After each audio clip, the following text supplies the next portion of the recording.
Había algo en sus ojos que nadie supo leer esa noche. Un hombre de manos callosas, uniforme blanco y nombre bordado en hilo barato, caminaba entre las mesas del restaurante más lujoso de Ciudad de México, cargando una bandeja con la misma dignidad silenciosa con la que alguna vez había firmado contratos millonarios. Nadie lo vio. Nadie lo reconoció. Y eso era exactamente lo que Rodrigo Montiel Castellanos quería. El Hotel Imperiale era su creación más ambiciosa. 16 pisos de mármol travertino, candelabros de cristal de Murano, suites que costaban más por noche de lo que muchos mexicanos ganaban en un mes. Rodrigo lo había construido desde cero, ladrillo por ladrillo, sacrificio por sacrificio, antes de convertirlo en el corazón de una cadena de 22 hoteles que se extendían por toda América Latina. Pero esa noche, él no era el dueño. Era Roberto García, garzón estagiario, nuevo empleado sin experiencia, invisible como el polvo detrás de los espejos dorados. La idea había nacido 3 semanas antes, cuando llegaron a su escritorio los reportes anónimos de varios empleados.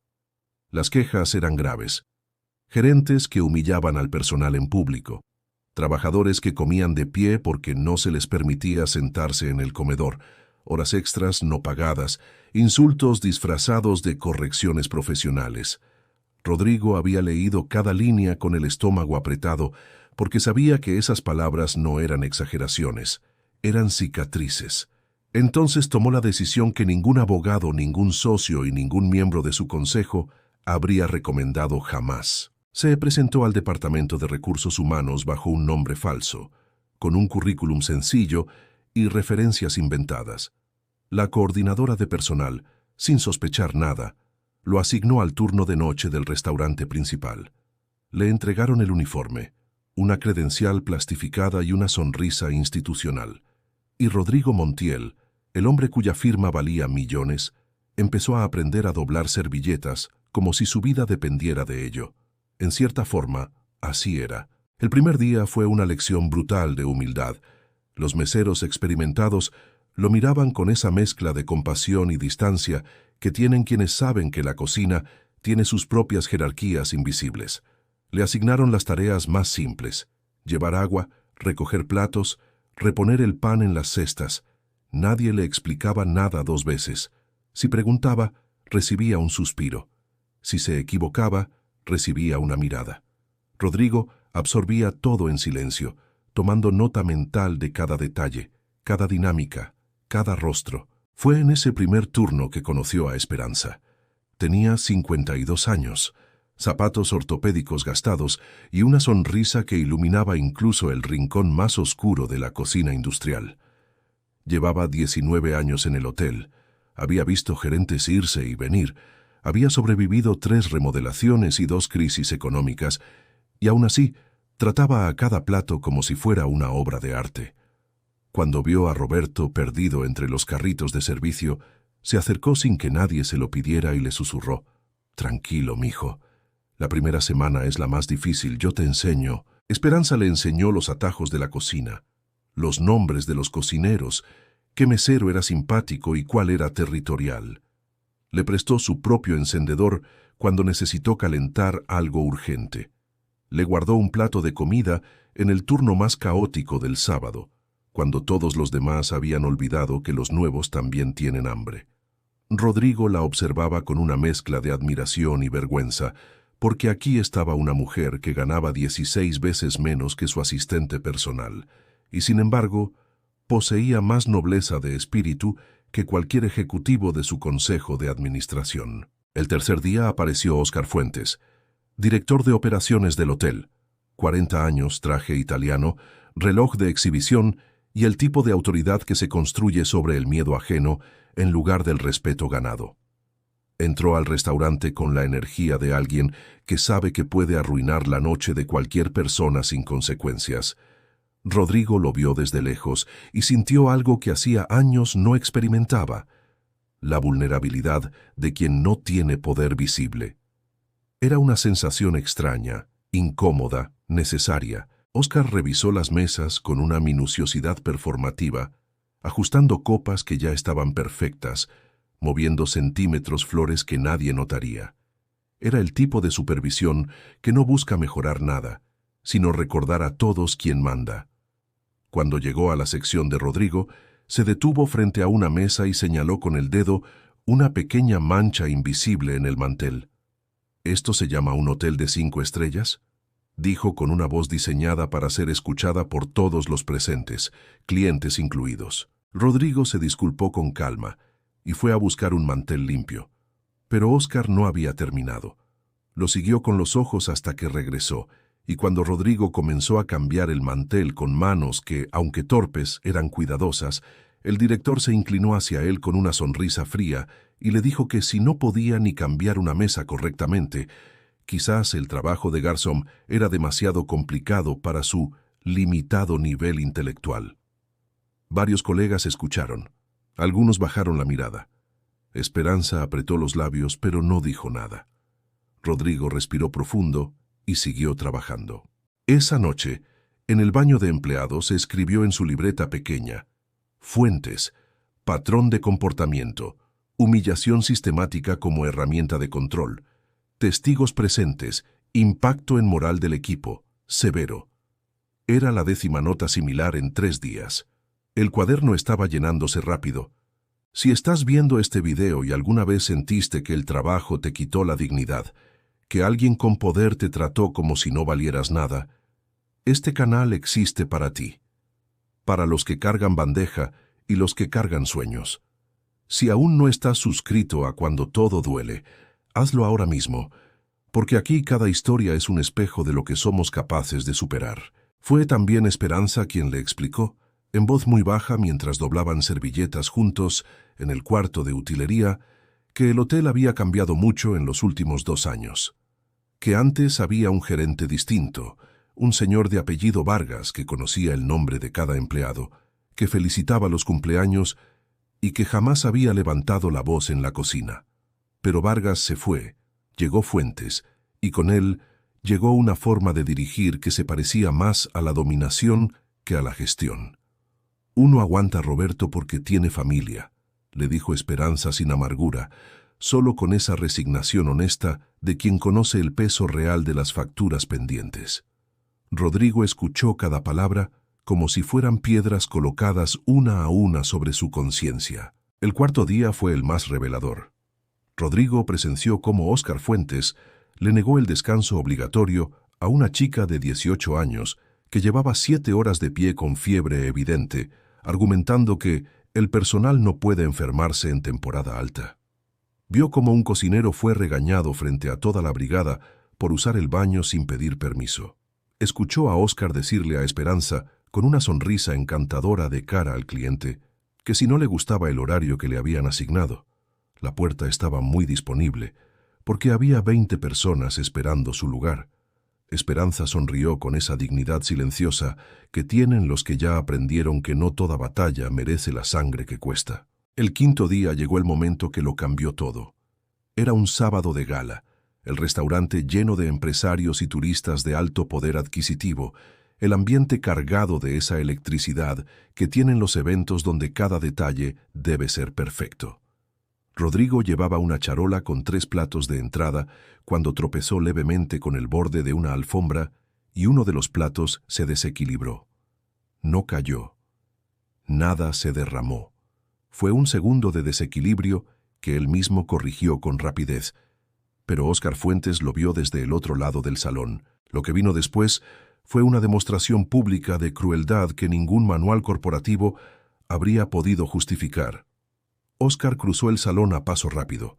Arrancó literalmente la charola de las manos de Rodrigo con tanta violencia que el plato que había sobrevivido el tropiezo se estrelló ahora en el suelo, y comenzó a vociferar frente a clientes, colegas y personal de cocina asomado por la puerta que ese tipo de incompetencia era exactamente el problema del hotel, que contratar gente sin preparación era tirar el dinero, que si él no podía ni cargar 3 platos sin hacer el ridículo, no merecía ese uniforme. Y entonces Óscar hizo algo que nadie esperaba. Tomó el uniforme de Rodrigo desde el cuello, lo sacudió como si fuera una tela sucia, y le dijo con una frialdad absoluta que se fuera a lavar los platos porque estaba prohibido que alguien tan inútil estuviera frente a los clientes. El silencio que cayó sobre el salón fue denso, casi físico. Los clientes miraban sus copas, los meseros miraban el suelo. Solo Esperanza dio un paso al frente, con su voz baja pero firme, y dijo que el chico había evitado la caída, que no había roto nada, que quizás el accidente lo había causado la alfombra que llevaba meses levantada en esa esquina. Óscar la miró con el tipo de desprecio que reservamos para quien se atreve a contradecir al poder, y le advirtió que se callara si no quería compartir el destino de Roberto. Rodrigo levantó la vista. Miró a Óscar directamente a los ojos, y por primera vez en 5 días no dijo nada, porque no necesitaba hacerlo. Esa noche, en el estacionamiento del hotel, sentado en su carro sin encender el motor, Rodrigo Montiel Castellanos sostuvo la libreta en sus manos y pensó en los 19 años que llevaba Esperanza en pie, sonriendo, enseñando, perdonando. Pensó en la chica de 18 años con fiebre. Pensó en el cocinero que pedía permiso para ir al baño. Pensó en todos los empleados invisibles que sostenían con sus espaldas el lujo que él había construido y que jamás habían recibido de parte de sus supervisores el mínimo de dignidad que cualquier ser humano merece. Lloró. No de tristeza, sino de esa claridad brutal que a veces solo llega cuando te desnudas de todo lo que te protege. A la mañana siguiente, el Hotel Imperiale abrió sus puertas como cualquier domingo. El sol entraba por los ventanales, los mozos preparaban el brunch. Esperanza llegó puntual con sus zapatos gastados y su sonrisa intacta. Óscar Fuentes se tomó su café doble en su oficina acristalada, revisando las reservaciones del día, con la satisfacción de quien cree que el mundo funciona exactamente como debe. Nadie sabía lo que estaba a punto de cambiar. Lo que muchos no saben es que Rodrigo había pasado la noche entera revisando los reportes de recursos humanos de los últimos 24 meses. Llamó a su directora legal a las 11 de la noche, a su director de operaciones corporativas a medianoche y a su asistente personal a la 1 de la mañana para coordinar lo que vendría. Nadie en el hotel lo sabía, nadie podía saberlo. Esa era la única forma de que la revelación tuviera el peso moral que merecía, sin aviso, sin preparación escénica, sin la posibilidad de que los responsables limpiaran su comportamiento antes de ser vistos. A las 10 de la mañana, los ascensores del piso ejecutivo se abrieron. Salieron 4 personas con trajes oscuros y carpetas gruesas. Luego salió una mujer, la asistente de presidencia, con una tablet y una expresión de hierro. Y finalmente, sin prisa, con la misma calma silenciosa de quien no necesita anunciarse, salió Rodrigo Montiel Castellanos. Pero esta vez no llevaba uniforme blanco. Llevaba un saco azul marino a medida, una corbata de seda discreta y esa mirada que los que lo conocían sabían que significaba que algo importante estaba a punto de suceder. El gerente general del hotel, que jamás había visto en persona al dueño de la cadena, recibió la llamada de protocolo con apenas 10 minutos de anticipación. El señor Montiel viene a una revisión interna de emergencia. Convoque al equipo directivo en la sala de juntas principal. Todos, ahora. Óscar Fuentes recibió la notificación mientras terminaba su segundo café y frunció el ceño. Una revisión sorpresa, nada que no pudiera manejar. La sala de juntas del 10º piso tenía vista panorámica a la ciudad. Era el tipo de habitación diseñada para hacer sentir pequeño a quien entrara sin poder. Pero ese domingo, la dinámica era diferente. Rodrigo se sentó a la cabecera de la mesa, abrió su libreta y la colocó frente a él con la misma tranquilidad con la que un juez coloca su expediente. Cuando Óscar Fuentes entró y lo vio, su cerebro tardó exactamente 4 segundos en procesar lo que sus ojos estaban mirando. 4 segundos en los que el mundo dejó de tener sentido, porque ese hombre sentado en el lugar más importante de la mesa, era Roberto, el garzón torpe, el nuevo sin talento, el inútil a quien había humillado frente a todo el restaurante. Rodrigo esperó a que todos estuvieran sentados. Esperó a que el silencio fuera lo suficientemente pesado, y entonces habló con una voz que no necesitaba subir de volumen para llenar la sala. Explicó quién era. Explicó lo que había hecho durante 5 días. Explicó lo que había visto, escuchado y vivido. Nombró fechas, horas, nombres, incidentes. La libreta era su evidencia, pero su experiencia en carne propia era su testimonio, y ningún abogado corporativo del mundo podía refutar lo que un hombre había sentido cuando le arrancaron una charola de las manos frente a 50 personas. Óscar Fuentes intentó hablar. Intentó explicar, contextualizar, relativizar. Dijo que era un estilo de gestión exigente pero efectivo, que los números del hotel eran impecables, que su departamento había logrado reducir costos en un 18% el último trimestre. Rodrigo lo escuchó sin interrumpirlo, y cuando Óscar terminó, le respondió con 3 frases que todos en la sala recordarían por el resto de sus vidas. Le dijo que los números eran correctos, que los costos habían bajado, y que el precio de esa reducción lo habían pagado centavo a centavo las espaldas de personas como Esperanza. Las consecuencias fueron inmediatas y documentadas. Óscar Fuentes fue destituido ese mismo día, con una carta que detallaba los motivos con precisión quirúrgica. Se abrió un proceso de auditoría interna de recursos humanos en todas las unidades de la cadena. Se creó un fondo de compensación para empleados que pudieran demostrar horas no pagadas en los últimos 3 años. Y se estableció un nuevo protocolo llamado internamente Política Esperanza, que garantizaba descansos obligatorios, comedor digno, canal anónimo de denuncias y revisiones trimestrales de clima laboral realizadas por personal externo. Rodrigo Montiel bajó esa tarde al restaurante. No como inspector ni como dueño. Bajó a comer. Pidió una mesa en la sección de Esperanza, porque sabía cuál era su sección. Cuando ella se acercó sin reconocerlo, él se levantó, le extendió la mano y le dijo su nombre real. Esperanza lo miró durante un largo instante, con esos ojos que han visto demasiadas cosas para sorprenderse fácilmente. Y entonces, en lugar de inclinarse o agacharse o hacer cualquiera de las cosas que el protocolo hubiera sugerido, le apretó la mano con firmeza y le dijo: «Ya me parecía que tenía usted cara de buen muchacho». Rodrigo se rió. Una risa real, profunda, de esas que salen cuando algo dentro de ti vuelve a su lugar después de haber estado perdido demasiado tiempo. Pidió el menú, ordenó lo más sencillo y comió en silencio mientras el restaurante zumbaba a su alrededor con la vida imperfecta y hermosa que tienen los lugares donde las personas trabajan de verdad. Pensó que había tardado 20 años en construir un imperio y 5 días en entender para qué lo había construido.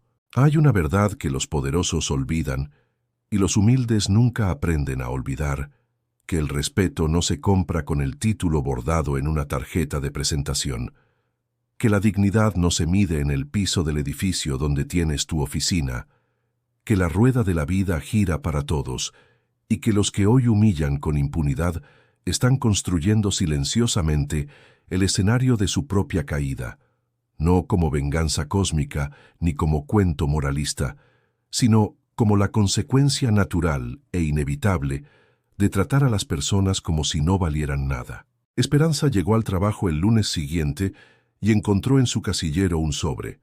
Dentro había una carta firmada por Rodrigo Montiel, un reconocimiento oficial como empleada ejemplar con impacto en 20 años de historia del hotel, un aumento salarial retroactivo de 6 meses y una nota manuscrita que decía: «Gracias por enseñarle a un dueño lo que significa este trabajo».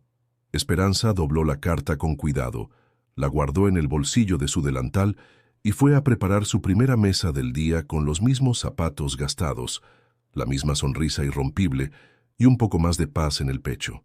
Eso es lo que nadie te enseña en las escuelas de negocios, que el activo más valioso de cualquier empresa no cotiza en bolsa ni aparece en los estados financieros. Vive en las manos de quien limpia, carga, cocina, sirve y sonríe, aunque le duela.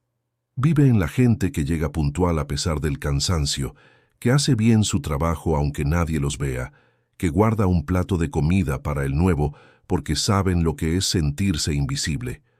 Esas personas no necesitan que las rescaten, necesitan que las respeten. Y a veces, solo a veces, el universo acomoda las cosas de tal manera que quien tenía el poder de cambiar algo también tiene el valor de usarlo. ¿Alguna vez presenciaste una injusticia en tu trabajo? ¿Viste a alguien ser humillado por quienes tenían el poder de protegerlo? Cuéntanos en los comentarios, porque tu historia también merece ser escuchada. Aquí, en Cuando Todo Duele, ninguna voz es demasiado pequeña. Y si este video te llegó al alma, compártelo con alguien que necesite saber que la dignidad siempre encuentra su camino.